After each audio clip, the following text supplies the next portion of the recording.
Hello, my dear students. Today we are going to learn a new poem 2.3 The Little River, written by Rabindranath Tagore.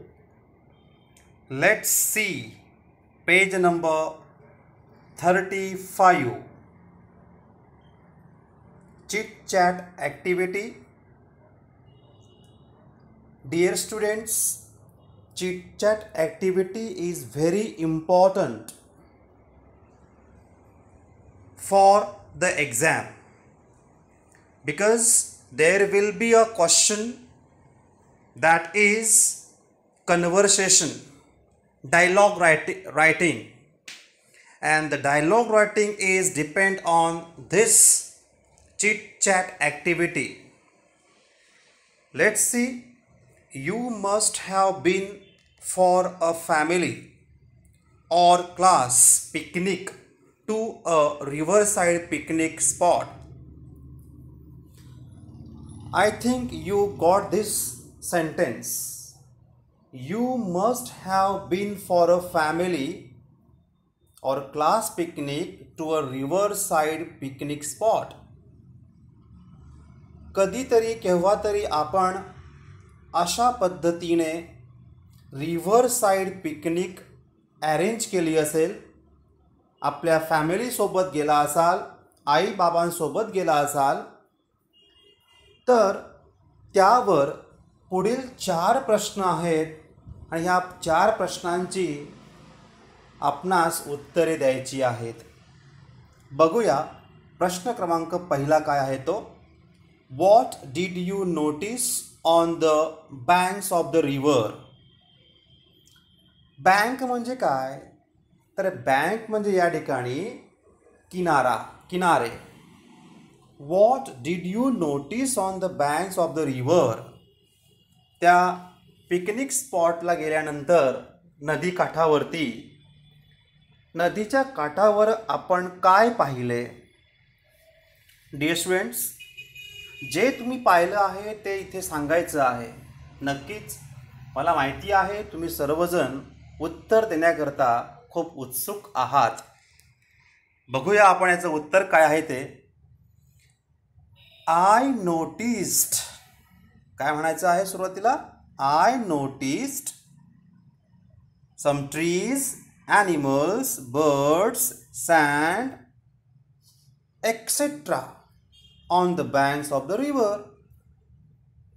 याच्याही पलीकडे आपण बरंच काही सांगू शकतो. जे तुम्ही पाहिलं ते इकडे सांगायचं आहे. सेकंड क्वेश्चन आहे, in which season did you go? Was the river flow gushing or gentle? ह्या एका प्रश्नामध्ये एकूण 2 उपप्रश्न आहेत. पहिला प्रश्न बघूया. In which season did you go? तर आपण कोणत्या ऋतूमध्ये त्या ठिकाणी नदी काठावर पिकनिक म्हणून गेलात? तर तुम्ही जो सीझन त्या ठिकाणी गेला असाल त्याचं नाव सांगा. तर आपण इकडे रेनी सीझन म्हणूया, विंटर म्हणूया, जो काय असेल. विंटर शक्यतो पाणी गार असतं, रेनीमध्ये सुद्धा थोडंसं भीतीदायक वातावरण असतं. समर ठीक आहे, इट्स ओके, पण समरमध्ये सगळ्याच रिव्हर्स ह्या वाहत असतात असं नाही. कारण पुढे प्रश्न आहे गशिंग, तर आपण रिव्हर रेनी सीझन या ठिकाणी घेऊया. In which season did you go? I went in rainy season, असं आपण इकडे बोलू शकतो. Was the river flow gushing or gentle? बघा, हा व्हर्बल क्वेश्चन आहे. त्या ठिकाणची नदी गशिंग, दुथडी भरत किंवा अतिशय सौम्य गतीने वाहत होती का? Yes, the river flow gushing or gentle, जे असेल ते सांगायचं आहे. तिसरा प्रश्न पहा. Did you notice other people by the river? What where they doing? तिथे गेल्यानंतर आपल्याला इतर काही लोक तिथे दिसलीत का? व्हॉट वेअर दे डुईंग, जर दिसलीत तर ते काय करत होते. Yes, I noticed other people by the river. हो, त्या ठिकाणी मी लोक पाहिलीत. What where they doing, they were fishing. They were pickers, some pickers, some people who are washing, swimming, etc. आपण इथे अशा पद्धतीने उत्तरे देऊ शकतो. चौथा प्रश्न पहा.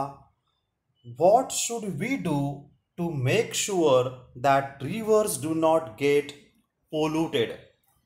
Very nice question. खूप सुंदर छान प्रश्न आहे.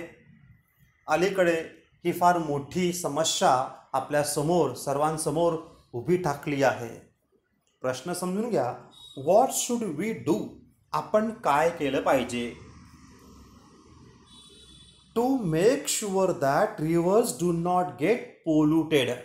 पोल्युटेड, पोल्युशन, प्रदूषित, म्हणजे ज्या नद्या आहेत त्या नद्या पोल्युटेड होऊ नये म्हणून, प्रदूषित होऊ नये म्हणून आपण सर्वांनी काय केलं पाहिजे. सध्या आपण जर पाहिलं तर सगळीकडे अशा आपल्या ह्या नद्या प्रदूषित झालेल्या दिसून येत आहेत. तर अशा पोल्युटेड रिव्हर्स होऊ नये म्हणून आपण काय केलं पाहिजे, आपण काय करू शकतो. तर पहा, याचे उत्तरे भरपूर आहेत. मला असं वाटतं की we should not allow people to wash their clothes.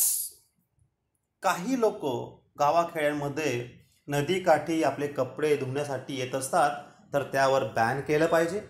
We should strictly not allow people to wash their clothes and utensils, भांडी, in the river. We should ban defecation and throwing household and industrial wastes in the river. तर अशा पद्धतीने industrial waste जे असतं, कंपन्यांमधून जे काही waste येत असतं ते सुद्धा नदीमध्ये जाऊ नये यासाठी स्ट्रिक्टली बॅन केलं पाहिजे. In this way dear students, these are the 4 questions of chit chat activity. Here we just see the answers of these questions. I hope you got it. Now see the next one. First A, fill up the table of seasons in India. छान प्रश्न बघा पुढचा देखील. त्या ठिकाणी भारतातील ऋतूंचं हा table आहे. तर ऋतू तो कोणता सीजन आहे ते इथे लिहायचं आहे. तर पहा, टाईम ऑफ द इयर दिलेला आहे. First mid February to mid April. Season वसंत अशा प्रकारे या ठिकाणी दिलेलं आहे. तर याला आपण इंग्लिशमध्ये काय बरं बोलतो, तर त्याला म्हणतात स्प्रिंग. सेकंड पहा, तर या ठिकाणी स्प्रिंग लिहायचं आहे. Second mid April to mid June dash summer. तर या ठिकाणी लिहायचं आहे ग्रीष्म. ग्रीष्म अशा प्रकारे लिहायचं आहे. त्यानंतर थर्ड वन आहे mid June to mid August, वर्षा. तर इंग्लिशमध्ये आपण याला म्हणतो, नक्कीच हे सगळ्यांना माहिती असेल, रेनी. त्यानंतर 4 आहे mid August to mid October dash autumn. तर ऑटमला म्हणतात आपल्या मराठीमध्ये शरद. त्यानंतर 5th वन आहे mid October to mid December Hemant आणि प्री विंटर, हे दिलेलंच आहे. 6th वन आहे mid December to mid February dash winter. तर या ठिकाणी आपण लिहू शकतो शिशिर. तर अशा पद्धतीने वसंत, इंग्लिश नेम त्यासाठी आहे स्प्रिंग. समरसाठी आपल्या महाराष्ट्रामध्ये आपण बोलत असतो ग्रीष्म. त्यानंतर वर्षा यासाठी इंग्लिश नेम आहे रेनी. ऑटमसाठी आपण बोलतो शरद. त्यानंतर विंटरसाठी आपण बोलत असतो शिशिर. तर अशा पद्धतीने तुम्हा सर्वांना हा टेबल देखील व्यवस्थितपणे पूर्ण करायचा आहे. Next question B. बी बघूया. Match the weather with the seasons. पहा या ठिकाणी 1 2 3 4 मध्ये दिलेले आहेत नेम ऑफ द सीजन. 6 जे आत्ताच आपण पाहिलेत आणि बाजूला ABC मध्ये त्या ठिकाणी दिलेलं आहे वेदर, हवामान. विंटर म्हटलं की काय बरं सांगणार? नक्कीच तुम्हाला माहितीच आहे. या ठिकाणी विंटर म्हणजे काय बोला सांगा? तर उत्तर आहे कोल्ड. Winter cold. त्यानंतर मान्सून, हो रेनी, बरोबर आहे. त्यानंतर स्प्रिंग प्लेझंट. त्यानंतर प्री विंटर विंडी. आणि summer a hot. Yes hot. And autumn cool. तर अशा प्रकारे आपण या ठिकाणी ह्या मॅच केलेल्या आहेत जोड्या. विंटर पहा समोर दाखवलेला आहे. Hope so you got this. Next one on page number 36. Yes, page number 36. Question number 2. Poets make the poems musical and different from prose by using many poetic devices. पहा विद्यार्थी मित्रांनो, कविता म्हटली की त्यामध्ये पोएटिक डिव्हायसेस की पोएमध्ये musical अशा प्रकारच्या गोष्टी आपण पाहत असतो. रिदम त्यामध्ये असतात. Poets make the poems musical and different from prose. प्रोजपेक्षा कशा पद्धतीने पोएम्स ह्या डिफरंट असतात आणि तो पोएट असा प्रयत्न देखील करत असतो by using many poetic devices. आणि त्या पोएममध्ये पोएट वेगवेगळ्या प्रकारचे पोएटिक डिव्हायसेसचा उपयोग करून पोएम्सना प्रोजपेक्षा डिफरंट दाखवण्याचा प्रयत्न नक्कीच केलेला असतो. One of them is using words that begin with the same sound in the same time. तर पहा एक्झाम्पल दिलेल्या ठिकाणी आहे. Beautiful birds, sad song, stepping stone, city side and no one knows. पहा आपलं लक्षात आलं असेल या ठिकाणी प्रत्येक शब्दाचं पहिलं अक्षर हे सेम दिसतंय. त्याला अंडरलाईन देखील केले. पहिल्या जोडीमध्ये ब्युटिफुलचा बी आणि बर्ड्सचा बी सेम आहे. तर पहा अशा प्रकारे one of them is using words that begin with the same sound in the same time. Same sound same time आहे. This is one of the poetic device. अशा प्रकारे पोएट विविध प्रकारचे पोएटिक डिव्हायसेसचा उपयोग करून प्रोजपेक्षा पोएम कशा प्रकारे डिफरंट आहे, वेगळी आहे हे दाखवण्याचा नक्कीच प्रयत्न केलेला असतो.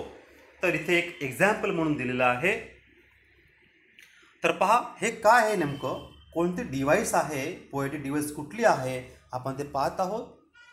This device is called alliteration. तर पहा ह्या डिव्हाइसला म्हणतात ॲलिटरेशन. समजून घ्या विद्यार्थी मित्रांनो, खूप महत्त्वाचं आहे. It is one of the figure of speech. हे एक अलंकार आहे. फिगर ऑफ स्पीच आहे. फिगर ऑफ स्पीच म्हणजे अलंकार. अनेक आहेत अलंकार, त्यापैकी एक आपण पाहत आहोत ॲलिटरेशन. आणि अलंकार जे आहेत ते म्हणजेच पोएटिक डिव्हाइस असतं. तर ह्या ठिकाणी ॲलिटरेशन म्हणजे काय ते आपण समजून घेत आहोत. तर पहा, this device is called alliteration and belongs to set of similar devices named figure of speech. Figure of speech add to the beauty of a poem. Now write 5 pairs of words that begin with the same sound.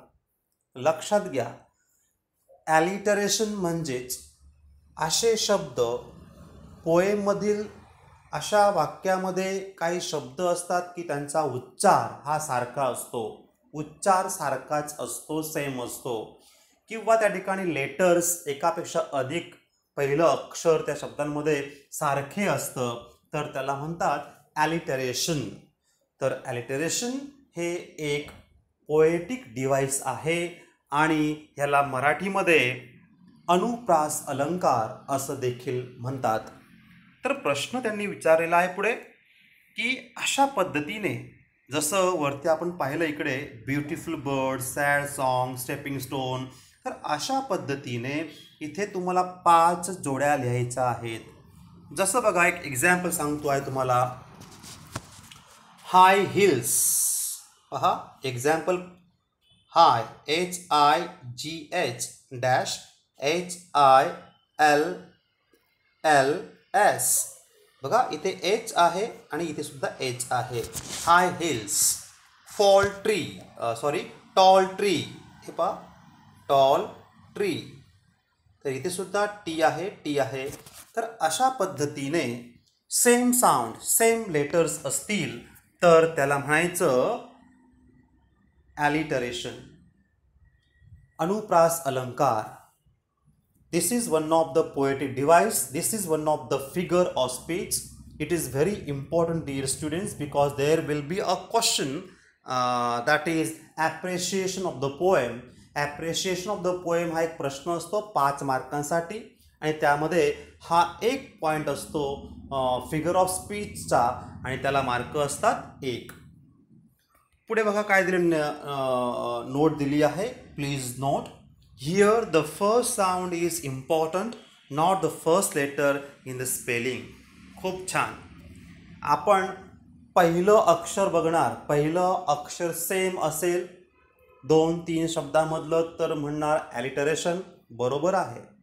परंतु ह्या पलीकडे महत्त्वाची गोष्ट आहे, जरी अक्षर सारखं नसेल परंतु उच्चार, आवाज, साऊंड मात्र सेम येत असेल तर त्याला म्हणायचं ॲलिटरेशन.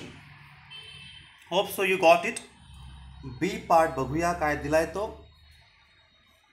बी पार्ट आहे, poets also make use of words that resemble a sound. The words are for example bang, swish, beep, roar, tweet, etc. Such words are called onomatopoetic words. Paha, onomatopoetic words. If they occur in some line of a poem, the figure of speech in that line is called onomatopoeia. पहा विद्यार्थी मित्रांनो, खूप छान शब्द आहे. कदाचित तुम्हाला हा नवीनच शब्द असेल, म्हणजे तुम्ही हा शब्द पहिल्यांदाच ऐकला असेल कदाचित. तर onomatopoeia, it's one of the figure of speech like alliteration. ज्या प्रकारे आपण आत्ताच एक फिगर ऑफ स्पीच पाहिला तो म्हणजे ॲलिटरेशन, त्याच प्रकारे ऑनोमॅटोपोइया देखील एक नवीन हा फिगर ऑफ स्पीच आहे तुमच्यासमोर. नेमकं हा फिगर ऑफ स्पीच काय असतो समजून घ्या. तर अशा प्रकारचे शब्द की ज्या शब्दांमध्ये साऊंड क्रिएट होतो, word which shows create sound, असा शब्द की ज्यातनं साऊंड क्रिएट होतो, अशा शब्दांना त्या वाक्यामध्ये ऑनोमॅटोपोइया हा फिगर ऑफ स्पीच आहे असं म्हटलं जातं. बँग म्हटलं की त्यामध्ये आवाज येतो. बीप साऊंड, रोर, ट्विट करणं, तर ह्यामध्ये काय आहे, आवाज येतो. तर अशा शब्दांमध्ये ऑनोमॅटोपोइया हा फिगर ऑफ स्पीच आहे असं म्हटलं जातं. पुढे काय दिलं बघूया आपण. प्ले अ गेम, एक गेम दिलेला आहे. Set a time limit of 5 minutes using letters from the word onomatopoeia. Make as many 4, 5, 6 letters words and write them down. The one who makes maximum number of words within the time limit the winner. खूप छान छोटासा मजेशीर game आहे, खेळ आहे. ह्याचा अर्थ काय समजून घ्या. तर मी विद्यार्थी मित्रांनो, जो दुसरा प्रश्न आपण पाहिला, या प्रश्नामध्ये 2 फिगर ऑफ स्पीच आपण पाहिले. ते म्हणजे मी पहा या ठिकाणी लिहितोय.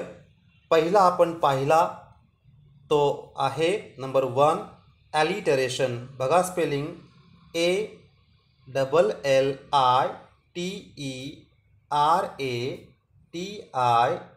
ALLITERATION. आणि दुसरा आपण शिकलो तो म्हणजे ऑनोमॉटोफोइया. बघा स्पेलिंग ONOMATOPOEIA.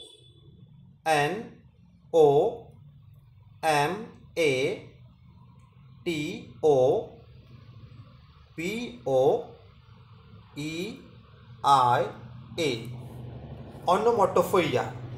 अशा पद्धतीने हे 2 फिगर ऑफ स्पीच आपण आत्ताच शिकलो. मी तुम्हाला म्हटलं ॲलिटरेशन म्हणजे मराठीत त्याला म्हणतात अनुप्रास अलंकार आणि ऑनोमॉटोफोइयाला म्हणतात ध्वनी अनुकरणात्मक अलंकार. तर तिसरा प्रश्न काय आहे की या ठिकाणी जो शब्द आहे ऑनोमॉटोफोइया, पहा हा जो शब्द आहे ऑनोमॉटोफोइया, ह्या शब्दामध्ये जेवढी अक्षरं आहेत, एक छोटासा गेम आहे पहा, खूप छान गेम आहे. तर गेमचा अर्थ, त्या प्रश्नाचा अर्थ नियम समजून घ्या. ऑनोमॉटोफोइया हा जो शब्द आहे त्या शब्दात जेवढी अक्षरं आहेत त्यापैकीच योग्य अक्षर घेऊन तुम्हाला अधिकाधिक शब्द, अर्थपूर्ण शब्द बनवायचे आहेत. आणि त्यामध्ये टाईम लिमिट दिला आहे 5 मिनिट. 5 मिनिटामध्ये जो कोणी जास्तीत जास्त शब्द, अर्थपूर्ण शब्द, असे शब्द की ज्या शब्दामधील अक्षर हे ऑनोमॉटोफोइयामधील अक्षरांपैकी असतील, तर तो विनर होईल. Those who made maximum words in 5 minutes. 5 मिनिटात जास्तीत जास्त जो शब्द तयार करणार तर तो विनर होणार. मला आशा आहे की तुम्ही आपल्या घरी हा गेम नक्कीच खेळणार आणि याचा आनंद घेणार.